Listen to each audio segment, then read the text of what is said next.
BCom, BSc, MA, MCom करें विश्व की सबसे बड़ी यूनिवर्सिटी इग्नू से। सॉल्व असाइनमेंट्स और गाइड बुक्स प्राप्त करें। संपर्क करें Mahakal computers, DAV PG college के पास, पंच मंदिरा मोड़ से दाहिने, Siwan. RS James and jewellers, जहां आपके लिए हॉलमार्क जेवर एक से बढ़कर एक डिजाइनों में उपलब्ध हैं। वहीं लेनी हो गोल्ड, डायमंड या चांदी के जेवर तो आज ही चलें सिर्फ और सिर्फ RS जेम्स एंड ज्वेलर्स। सबसे विश्वसनीय shop, Lal palace, station road, Siwan. Mobile number 9572658649 और 7979869474। एम्स नई दिल्ली व सफदरजंग नई दिल्ली के सीनियर डॉक्टर अब आपके शहर सिवान में। डॉक्टर उमेश, नवजात एवं शिशु रोग विशेषज्ञ, चिकित्सा पदाधिकारी, सदर हॉस्पिटल सिवान। डॉक्टर उमेश जो आपके बच्चों का कर रहे कुशल व बेहतरीन इलाज। सुशीला देवी हॉस्पिटल, डॉक्टर उर्मिला अखौरी के सामने, hospital road, Siwan. Mobile number 9199720654 और 7250722154। आप शेयर मार्केट में कमाना चाहते हैं लाखों रुपए, तो आज ही ज्वाइन करें पाटलिपुत्रा ट्रेडिंग एकेडमी और सीखिए एक अनुभवी NISF सर्टिफाइड मेंटर से। पता है पाटलिपुत्रा ट्रेडिंग एकेडमी, सिसवन ढाला के पास, श्री साई स्वीट्स के ऊपर, सिवान। अधिक जानकारी के लिए संपर्क करें सिवान ब्रांच 9199500779, पटना ब्रांच 9523630696। सिवान के एक निजी होटल में राष्ट्रीय जनता दल के प्रदेश अध्यक्ष डॉक्टर चंदन यादव ने प्रेस कॉन्फ्रेंस का आयोजन किया। बता दें कि इस प्रेस कॉन्फ्रेंस में राष्ट्रीय प्रवक्ता RJD के अनवर पाशा जी भी मौजूद थे। इन लोगों ने आने वाले बिहार के विधानसभा चुनाव को लेकर विपक्ष पर हमला भी किया और कहा कि 2025 में जो चुनाव बिहार में होगा उसमें तेजस्वी यादव को मुख्यमंत्री बनने से विपक्ष नहीं रोक सकता है, क्योंकि जनता का मूड और मिजाज इस बार तेजस्वी की सरकार बनाने का हो चुका है। आइए हम सीधा चलते हैं और राजद के प्रेस कॉन्फ्रेंस को सुनते हैं कि उन लोगों ने क्या कुछ कहा। ATN लाइव के लिए आशीष और प्रभात के साथ चंदन कुमार, सिवान। आप सभी पत्रकार बंधुओं का स्वागत है। आप सब इस बात से भली भांति अवगत हैं कि इस समय बिहार किस तरह की परिस्थिति से दो चार है, किस तरह की चुनौतियां बिहार की जनता के साथ इस समय है। पिछले 20 वर्षों से एक सरकार सत्ता में है, लेकिन वो सरकार आज थक चुकी है। उसके पास जनता की समस्याओं के समाधान के लिए कोई कार्यक्रम नहीं है, कोई दृष्टि नहीं है, कोई विजन नहीं है उसके पास। जनता इस तरह की परिस्थिति से बिहार को निकालना चाहती है। एक बदलाव के लिए जनता प्रतीक्षा कर रही है। आने वाला जो इलेक्शन है हमारा, जो विधानसभा का चुनाव है, वो उस बड़े बदलाव की ओर हमारे प्रदेश को ले जाएगा निश्चित रूप से। इस प्रदेश को एक ऐसे युवा नेता की ज़रूरत है जिसके पास युवाओं और समाज के हर वर्ग की समस्याओं के समाधान के लिए एक इच्छा शक्ति हो, और वो इच्छा शक्ति हमारे आदरणीय नेता श्री तेजस्वी यादव जी के पास है। हम लोग इसी अभियान के साथ, इसी निश्चय के साथ, इसी संकल्प के साथ नेताजी के आदेश पर आप सबके दरमियान हैं, और हर ज़िले में, हर ब्लॉक में, हर पंचायत में हम जा रहे हैं, जाएंगे। और नेताजी के इस पैगाम को लेकर हम जो प्रदेश के युवाओं की समस्याएं, ख़ासतौर से पलायन का जो बढ़ना है, आप सभी जानते हैं कि इस समय बिहार में सबसे ज़्यादा पलायन है, नंबर 1 पे है पूरे देश में। किसी भी राज्य में इस तरह से पलायन का जो संकट है वो नहीं है, दुगना हो गया ये संकट हमारे राज्य में। उसी तरह से आप देखेंगे बेरोजगारी, पलायन बेरोजगारी की वजह से है। प्रदेश में उस तरह की जो अपॉर्चुनिटीज़ हो सकती हैं वो नहीं है प्रदेश में। उद्योग का आप समझते हैं, जिस तरह से आप जानते हैं अच्छी तरह से कि उद्योग जिस तरह से लगना चाहिए था 20 वर्षों में कुछ भी नहीं, सिर्फ ज़बानी जमा खर्च होता रहा।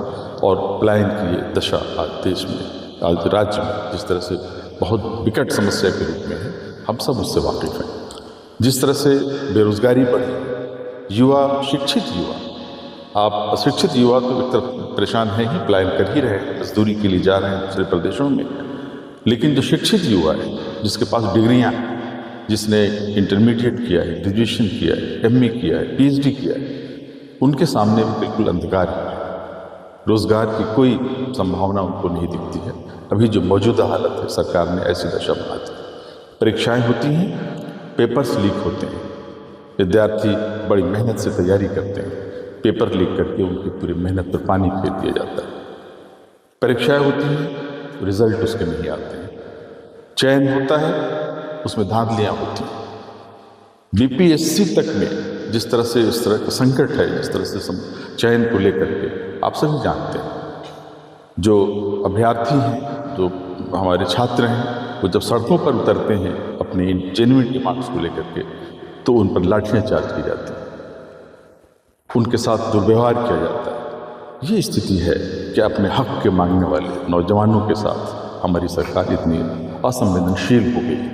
ये तमाम परिस्थितियाँ बताती हैं कि एक बड़े बदलाव की ज़रूरत है। क्राइम देखें, अपराध की जो इस समय हालत है, आप सभी उसका अंदाज़ा लगाएंगे। बिहार पूरे देश में नंबर 1 पर इस समय अपराध में है। हत्याएं हो रही, दिन दहाड़े हत्याएं हो रही। आप दूसरे क्षेत्रों की बात तो छोड़ें, सुदूर के क्षेत्रों की बात छोड़ें, पटना शहर के अंदर हत्याएं हो रही है, फायरिंग खुलेआम, पुलिस अधीक्षक के सामने फायरिंग किया है। ये जो क्रिमिनल्स का, अपराधियों का जो मनोबल है, इतना एडीजी के सामने फायरिंग हो रही है। ये जो अपराधियों का मनोबल जिस तरह से बढ़ा हुआ है, ये बहुत ही चिंता का विषय है, क्योंकि हम इस राज्य को कहाँ ले जा रहे हैं, किस तरफ ले जा रहे हैं। रेप के केसेस, दुष्कर्म के, महिलाओं के साथ दुष्कर्म के केसेस आप जानते हैं किस किस तरह के केस, 1-2 केस नहीं। मुजफ्फरपुर में जिस तरह से एक दलित एक नाबालिग लड़की के साथ जिस तरह से किया गया, और जिस तरह से प्रशासन वहाँ और जो वहाँ तंत्र है स्वास्थ्य का, जो हॉस्पिटल्स के जो प्रशासक हैं, उनकी तरफ से जिस तरह के रवैये का मुजाहरा किया गया, प्रदर्शन हुआ जिस तरह के रवैये का, बहुत ही अमानवीय है, बहुत ही ये चिंता का विषय है हम सबके लिए। जिस तरह से तड़प करके वो लड़की अपनी जान दे देती है, वो हॉस्पिटल में उसको एडमिट नहीं किया जाता है। 6 घंटे तक एम्बुलेंस में पटना PMCH गेट के सामने वेट कराया जाता है, इंतज़ार कराया जाता है, उसको दाखिला नहीं मिलता, उसको तुरंत उपचार की ज़रूरत थी, वो नहीं मिलता है। क्यों? क्योंकि वो गरीब लड़की थी, वो एक दलित लड़की थी, उसके पास साधन नहीं थे। इस तरह से जो हत्याएं हो रही हैं, इस तरह के रेप के केसेस हो रहे हैं, लूट मार, आए दिन दर्जन भर से ज़्यादा लूट के, डकैती के वारदात हो रहे हैं। ऐसा लगता है कि हमारे प्रदेश में कोई सरकार नहीं है, सरकार अपराधी चला रहे हैं, हत्यारे चला रहे हैं। ये स्थिति बिहार की कभी नहीं थी। इस स्थिति से बिहार को निकालना है, और जनता के सामने एक बड़ा मौका है, बदलाव का मौका है, और ये बदलाव विधानसभा के इलेक्शन में जनता की ओर से सुनिश्चित किया जाएगा। हम लोग इसी अभियान के साथ देश में, पूरे प्रदेश में, पूरे बिहार में हम लोग जाएंगे, जा रहे हैं, जनता के साथ संपर्क कर रहे हैं, उनकी समस्याओं से अवगत हो रहे हैं, सुन रहे हैं, और हम इन तमाम समस्याओं को लेकर के अपने नेता आदरणीय श्री तेजस्वी यादव जी के साथ बैठेंगे। उनको इन तमाम, वो तो अवगत हैं उन समस्याओं से, उन्होंने कई दौरे किए, जनसंपर्क के कई उन्होंने ऐसे कार्यक्रम किए जनता के बीच। यही कारण है कि आज उन्होंने जनता के विश्वास को जीता है। 17 महीने की सरकार में जिस तरह से उस कार्यकाल में रोजगार दिए, 5 लाख युवाओं को रोजगार दिया, एक ऐतिहासिक कदम था। उससे विश्वास बढ़ा है युवाओं का, और देश व प्रदेश की जनता का विश्वास उन्हें बढ़ा।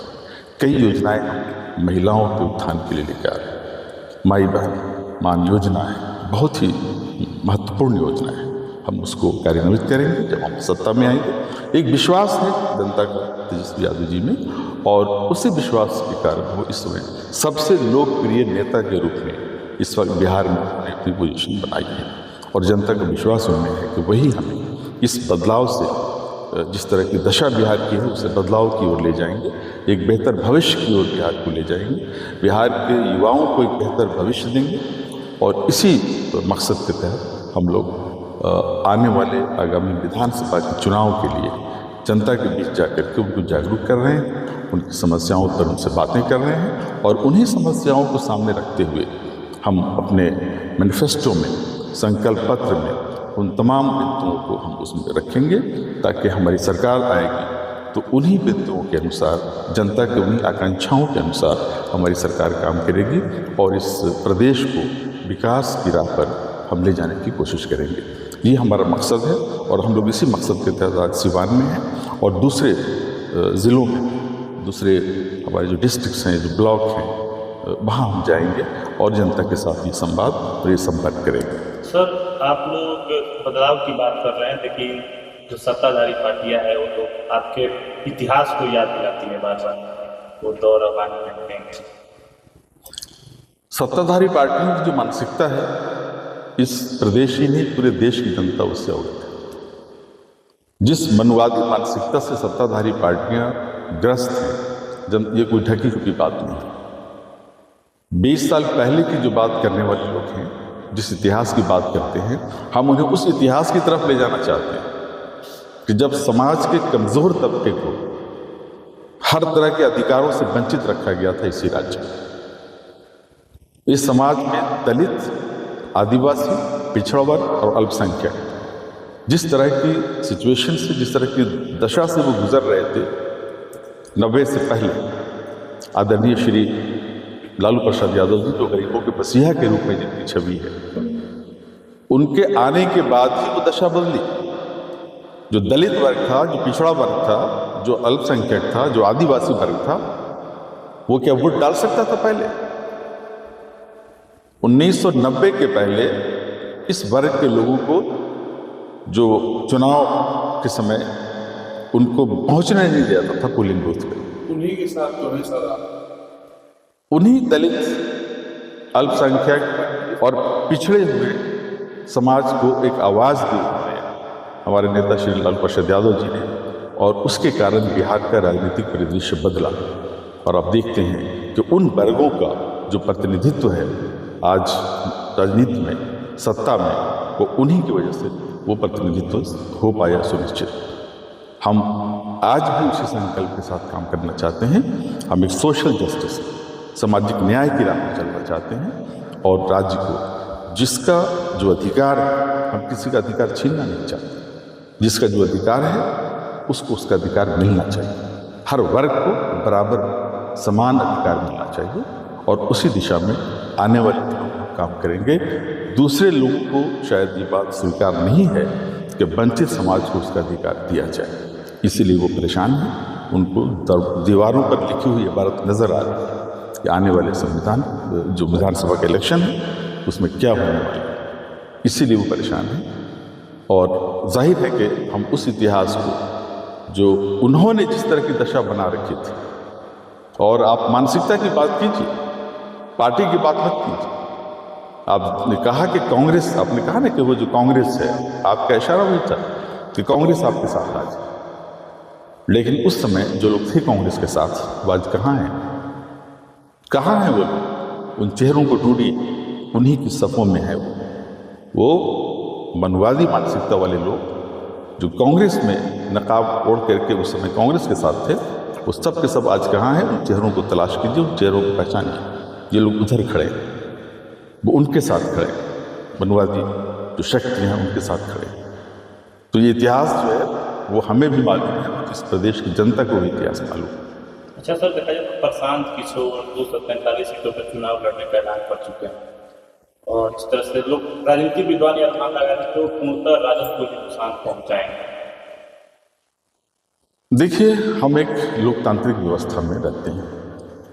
देश में हर व्यक्ति को अधिकार है कि वो अपनी बात रखे, अपनी पार्टी बनाए, कोई भी अभियान ले चलाए, सबको इसका अधिकार है। जनता सर्वोपरि है। जनता देख रही है कि इस तरह के लोग जो अलग अलग चोला पहन करके जनता के दरमियान आ रहे हैं, अलग अलग नामों से आ रहे हैं, जो ख्याली पुलाव पका रहे हैं, जो सपने दिखा रहे हैं, उनका चरित्र क्या है? किन लोगों के साथ उन्होंने काम किया है? किन लोगों को उन्होंने शक्ति प्रदान की है अपनी कोशिशों से? प्रशांत किशोर जी, मैं नाम नहीं लेना चाहता था, लेकिन आपने नाम लिया है, तो इनका क्या इतिहास है? किन लोगों के साथ वो खड़े रहे? जितने नारे लुभावने नारे थे सोशल मीडिया के द्वारा उसको प्रचारित प्रसारित करने का काम 2014 से लेकर के अब तक वो करते रहे। पूछिए उनसे कि वो नारे जिसको प्रचारित किया आपने 2014 में कि देश के हर व्यक्ति के अकाउंट में 15 से 20 लाख रुपए आएंगे, काला धन आएगा बाहर से, सबके अकाउंट में 15 से 20 लाख रुपए जाएंगे। प्रशांत किशोर जी से पूछिए कि इस नारे को प्रचारित प्रसारित करने में आपकी जो ऑर्गेनाइजेशन थी आईपैक वो क्या कर रही थी और आप उसको पूरा किया आपने? पूछा आपने जिनके लिए काम आपने किया था? पेट्रोल की कीमत क्या थी उस समय? 35 रुपये पेट्रोल बिकेगा 60 से, उन्होंने कहा था उस समय 60 के आसपास, 60-65 के आसपास पेट्रोल, 35 रुपये पेट्रोल बिकेगा। बिक रहा है पेट्रोल? किसने प्रसारित किया था? प्रशांत किशोर जी ने किया था। हर वर्ष 2 करोड़ युवाओं को रोजगार मिलेगा। 10 वर्षों में, 11 वर्षों में कितने लोगों को रोजगार मिला देश की जनता जानती है।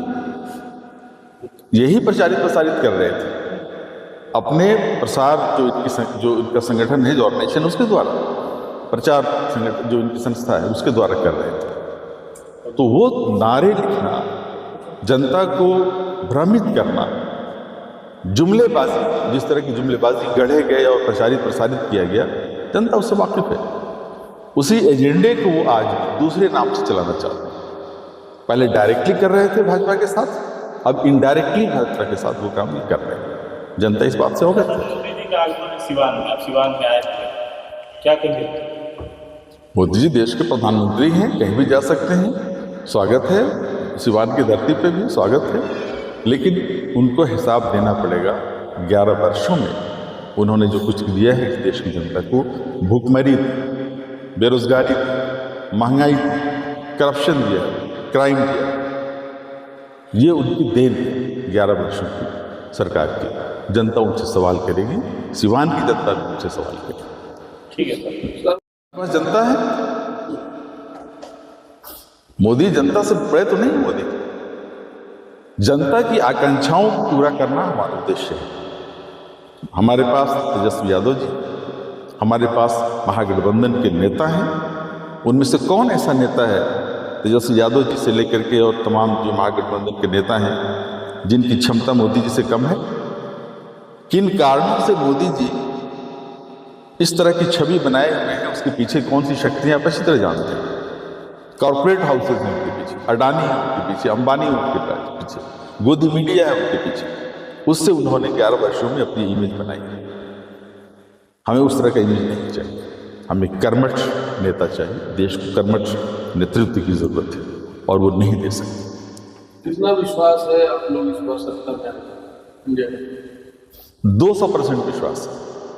बिहार में महागठबंधन की सरकार बनने जा रही है और हम एक बड़ी जीत की ओर, पार्टी हमारा जो गठबंधन है, एक बड़ी जीत की ओर बढ़ेगी और यकीनन हम उस टारगेट को पूरा करेंगे।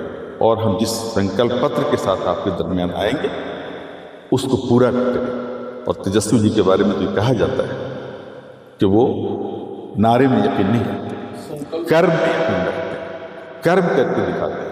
यही कारण है कि युवाओं के और प्रदेश की जनता के सबसे लोकप्रिय नेता बनकर उभरे। आप देख लीजिए सारे सर्वे में, चाहे व्यक्ति को ले लीजिए या पार्टी को ले लीजिए, इन तमाम सर्वे में आरजेडी और हमारे नेता श्री तेजस्वी प्रसाद यादव जी सबसे लोकप्रिय नेता और सबसे बड़ी पार्टी के रूप में, सबसे लोकप्रिय पार्टी के रूप में आरजेडी हमारी उभर के आई। उसका उदाहरण झारखंड टीम यहाँ पे बैठा है। सिवान आने का संदर्भ जो है, हम लोग माननीय भारत भविष्य श्री तेजस्वी यादव जी के निर्देशन में हम लोगों का आज सिवान आगमन हुआ है। और जहाँ तक किसानों की टीम की बात है, तो मैं पहले बिहार की बात कर लूँ कि बिहार में तेजस्वी जी और हमारी पार्टी आरजेडी थी तब भी, और हम लोग साथ नहीं थे तब भी सरकारें चल रही थी। आप इन सब सारे चीज़ों से भली भांति अवगत हैं मीडिया के साथ। जब इन लोगों की सरकार थी, हम लोग गठबंधन के इनके हिस्सा नहीं थे सरकार का, और हमारे तेजस्वी यादव नेता ने कहा था 2020 में भारत और बिहार के संदर्भ को, चुनावी संदर्भ को उन्होंने बदला है। आप जानिए इन बातों को कि आज से पहले तेजस्वी जी के पदार्पण से पहले पाकिस्तान, हिंदुस्तान, हिंदू, मुसलमान, भाजपा के चुनावी नारे यही हुआ करते थे। पहली बार चुनावी संदर्भ को एक नया स्वरूप दिया, उनका नाम है भारत भविष्य श्री तेजस्वी प्रसाद यादव, और उन्होंने कहा कि 10 लाख युवाओं को नौकरी दूंगा। उन्होंने कहा था कि हम सत्ता में आए। ठीक है, सत्ता में हम किस प्रकार से नहीं आए, हमको नहीं आने दिया गया। जनता के जनादेश ने आदरणीय तेजस्वी प्रसाद यादव जी को ही मुख्यमंत्री बनाया, ये आप सब लोग जानते हैं। चोर दरवाजे से किस प्रकार से इन लोगों का एंट्री हुआ है ये आप जानते हैं। लेकिन जब बिलबिलाते हुए मुख्यमंत्री नीतीश कुमार थके हारे भाजपा से प्रताड़ित हुए आए, और हमारी राजमाता मैडम श्री राबड़ी देवी से सब हम लोगों ने वीडियो वायरल आप लोगों ने देखा है, क्षमा मांगते हुए, और तो हमारे राष्ट्रीय अध्यक्ष माननीय श्री लालू प्रसाद क्षमा मूर्ति किस प्रकार के हैं, सारे लोग सर्वविदित है, इनको बताने की आवश्यकता नहीं। हम लोगों ने माफ किया और उनके साथ सरकार बनाई, लेकिन शर्त क्या था, जो तेजस्वी यादव जी ने वादे किए थे उनको पूरा करने का। सरकारें 17 सालों से चल रही थी, कभी नौकरी देने की बात हुई? हमारा शर्त यही था, और आदरणीय तेजस्वी प्रसाद यादव जी के 17 महीनों की नेतृत्व में सरकार चली, इन्हीं के नेतृत्व में कहा जाए, क्योंकि सबसे बड़ी पार्टी थी। चाहते तो हम ही मुख्यमंत्री होते, तेजस्वी यादव होते, लेकिन उन्होंने कहा कि हमारी सरकार बनी, हम आपके साथ इसी शर्त पर आएंगे। बिहार के युवाओं को 10 लाख नौकरी का हमने वादा किया था, लेकिन आप जब उधर थे तो आपने 18 लाख का किया। छोड़ दीजिए 18 लाख, लेकिन 10 लाख के वादे का सफर हम तय करें। और हम लोगों ने किस प्रकार से मात्र 17 महीनों में आधे से अधिक सफर हमने तय किया। जो 10 लाख का वादा था उसमें तकरीबन हमने 5 लाख लोगों को सरकारी नौकरी, और हमारा ही नेता तेजस्वी प्रसाद यादव जी का आइडिया था कि गांधी मैदान में हम नियुक्ति पत्र बांटेंगे, उसी आइडिया को चुराने का काम नीतीश कुमार जी ने किया। तो हमारा ये तेजस्वी यादव जी का नेतृत्व ये है, तेजस्वी यादव जी का भरोसा बिहार के लोगों के साथ, जो वो कहते हैं वो करते हैं, और उन्हीं के नक्शे कदम पर प्रधानमंत्री जो देश के हैं, प्रधानमंत्री का क्या बात करना, सिवान आ रहे हैं, आप लोगों ने पहले किया, हमारे ये जहां जाते हैं ये अभिनय की स्थिति में होते हैं, ये इनकी वास्तविकता कुछ और होती है। ये चले जाते हैं मोतिहारी और वहां कहते हैं यहाँ के चीनी मिल को फिर से हम चालू करवा करके, और अगली दफा जब हम आएंगे तो यही इसी चीनी मिल के चीनी से चाय पिएंगे। कितनी दफा हो गया मोतिहारी गए हम लोगों ने, किसान राष्ट्रीय जनता दल के तरफ से हम लोगों ने आंदोलन किया कि अब इस बार आ रहे हैं।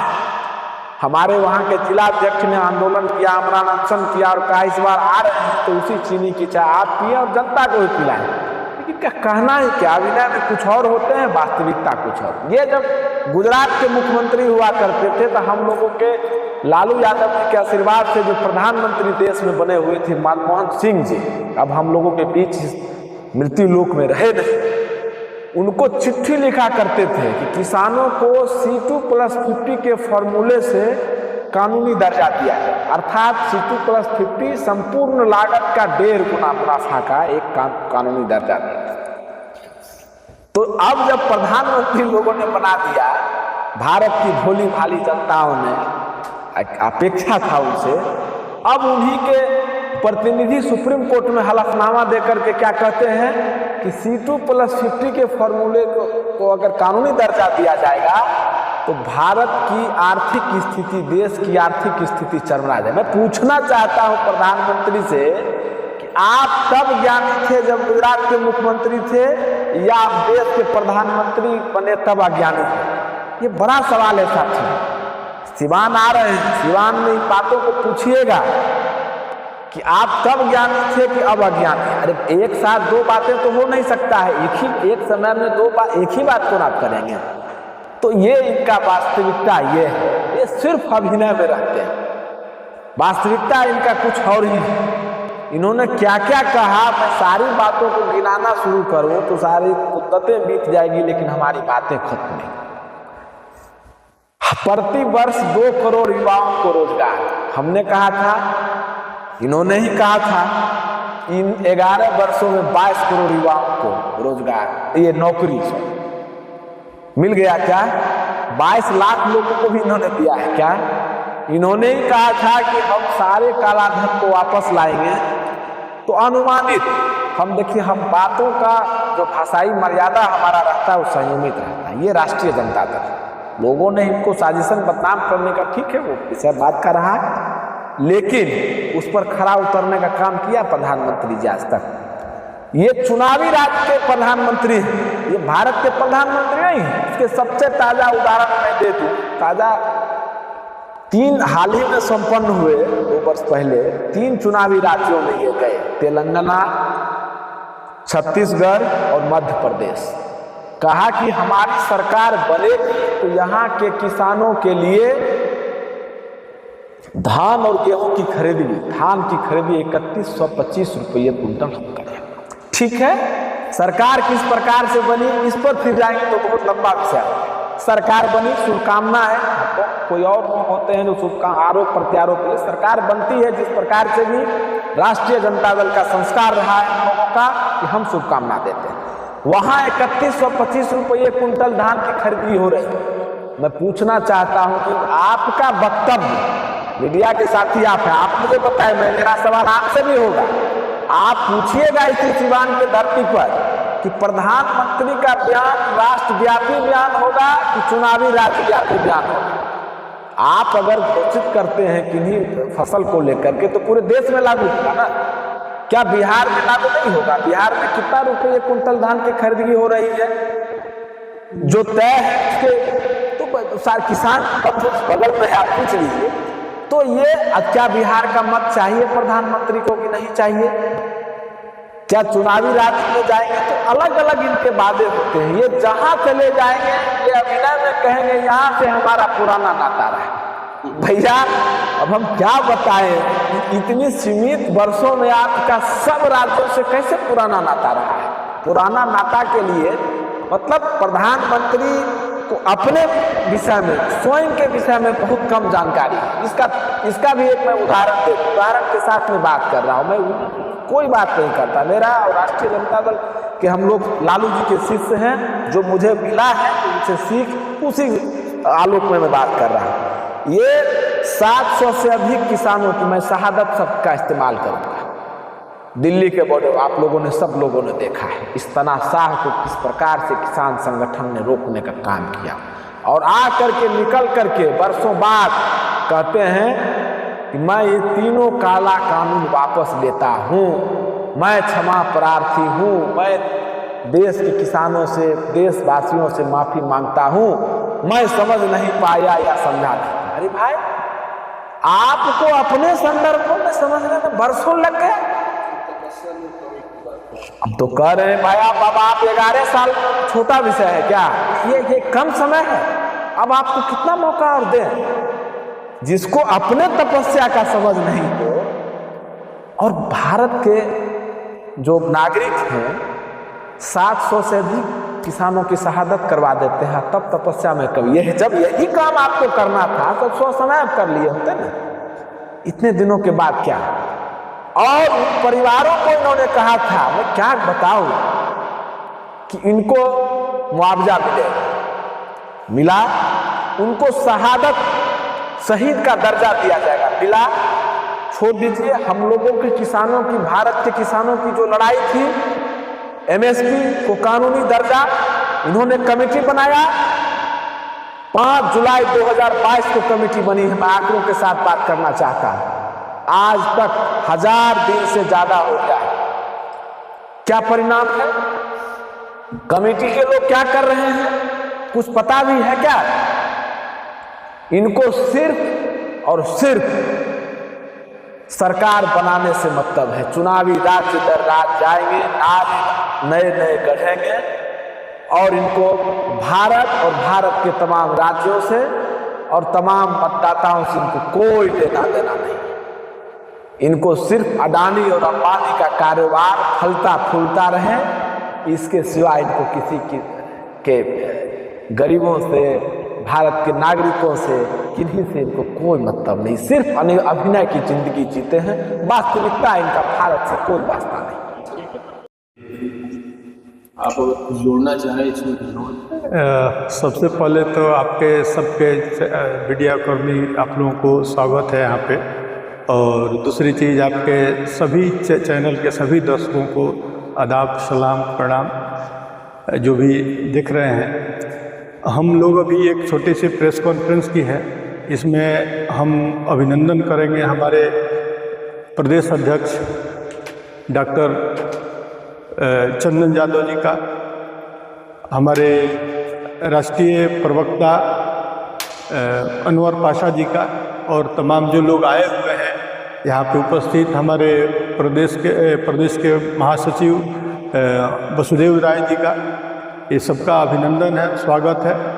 अब हम दो लाइन इसमें जोड़ना चाहेंगे जो आज के समय की परिस्थितियाँ उभर करके आ रही हैं, जिस वजह से जिसकी चर्चा अपने ज़िले में ही नहीं पूरे बिहार में है। जो बेसिक रिक्वायरमेंट है आम जनता की, आप लोगों की भी, हर आदमी की जो बेसिक रिक्वायरमेंट है, पढ़ाई, दवाई, रोजगार, ये जो बेसिक रिक्वायरमेंट है, शिक्षा, स्वास्थ्य, और किसान को ऊपर उठाने की बात। किसान आज मर रहे हैं, किसानों को अपना लागत का जो उनके अगर सुखाड़ आ जा रहा है तो वो तो भी मर रहे हैं, दहाड़ आ जा रहा है तो भी मर रहे हैं, उनकी फसल को नुकसान अगर पशु पक्षी कर रहे हैं उसके भी लागत नहीं मिल रहे हैं। पीडीएस सिस्टम है, ध्वस्त है, लगातार उसके वीडियो वायरल हो रहे हैं कि जो 5 किलो अनाज मिलता है वो 3 महीने बाद मिलता है, उसमें भी 2 किलो मिलेगा, 4 किलो मिलेगा, पूरी मिलता नहीं है। तो ये सिस्टम को हम कहाँ लेके चले गए? आम पब्लिक इतनी त्रस्त है कि हर चीज़ को लेकर के, इस शराब को लेकर के हर जगह सिस्टम पूरा माफिया बना हुआ है, सरकारी तंत्र माफिया बना हुआ है। हर थाने में इसकी ये हो रही है, जो उसकी कमीशन खोरी हो रही है, थानेदार कमीशन खा रहे हैं। भाई 50 का टून इधर आया है तो 25 रखिए, 25 लेकर के जाइए। इस तरह के सिस्टम से 4-4 गाड़ी, 5-5 गाड़ी सुबह निकल जा रही है, शाम के समय में गाड़ी निकल जा रही है। लड़के स्मैकिए बन रहे हैं, नस्ल बर्बाद हो रही है, हम अपने आंखों के सामने देख रहे हैं। कि कौन जिम्मेवार होंगे इसके?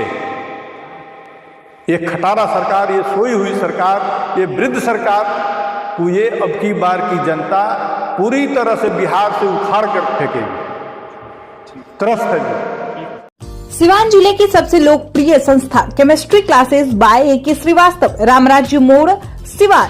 11th, 12th, CUET, JEE, mains व एडवांस, नीट की तैयारी भी कराई जाती है। बिहार बोर्ड इंटरमीडिएट एग्जाम में हर वर्ष बेहतर रिजल्ट देने वाली संस्था, जहां बोर्ड एग्जाम के अलावा कॉम्पिटिटिव एग्जाम को ध्यान में रखते हुए तैयारी कराई जाती है।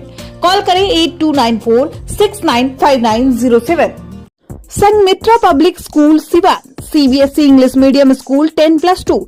Admission going on for session from classes nursery to 9th and 12th. Transport facility available. Free admission up to 10th class, smart class and computer lab classes. एकमात्र ऐसा विद्यालय जहां स्विमिंग पूल की व्यवस्था, पूरा कैंपस CCTV कैमरा से lace.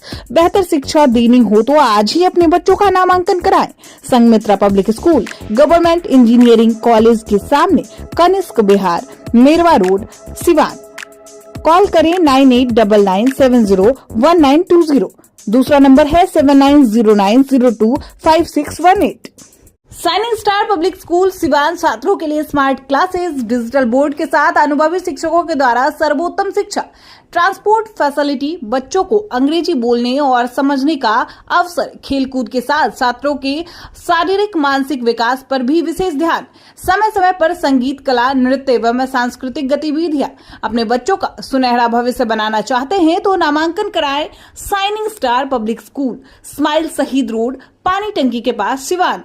Call करें 8406000895। वहीं दूसरा नंबर है 8406000897।